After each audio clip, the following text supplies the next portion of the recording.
General ఇప్పుడు PM employment generation programme లో స్వయం ఉపాధికి అంటే సెల్ఫ్ ఎంప్లాయ్మెంట్ ఎవరైనా చిన్న చిన్న సర్వీస్ ఇండస్ట్రీ కానీ లేకపోతే మ్యానుఫ్యాక్చరింగ్ ఇండస్ట్రీ పెడితే సో వాళ్ళకి పిఎం ఈజీపీ ద్వారా 35% బ్యాక్ ఎండ్ సబ్సిడీ ఇస్తారు. సేమ్ మనం సుమారు ఎవ్రీ ఇయర్ మనం ఒక 4,000 అంటే లాస్ట్ 18 months లో సుమారు 6,000 మందికి మ్యాక్సిమం యూటిలైజేషన్ చేయడం జరిగింది. అంటే ప్రతి ఆంటర్ప్రినర్ ఎవరు వచ్చినా కూడా పిఎం ఈజీపీ యూటిలైజేషన్ బాగా చేశారు. సో అదే గౌరవ ముఖ్యమంత్రి గారు కూడా సిమిలర్ లైన్ లో, ఎందుకంటే బ్యాక్ ఎండ్ సబ్సిడీ అనేది 3 years తర్వాత బ్యాంక్ క్రెడిట్ అవుతుంది.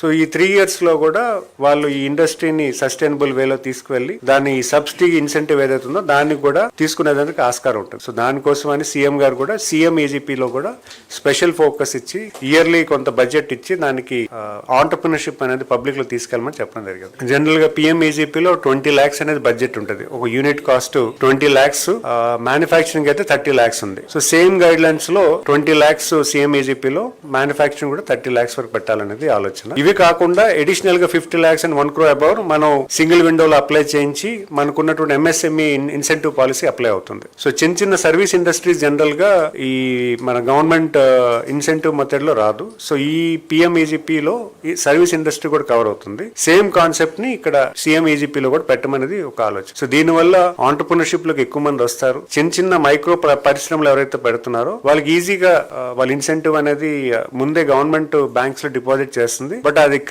అక్రిడిషన్ దాని ఇన్సెంటివ్ బ్యాంక్ వాళ్ళ లోన్ కి అప్లై అయ్యేది after 3 years back and subsidy అంటారు దీనివల్ల. సో దీనివల్ల ప్రధానంగా ఆంటర్ప్రినర్షిప్ మీద సీరియస్ గా వచ్చి పనిచేసేదానికి ఆస్కారం ఉంటుంది.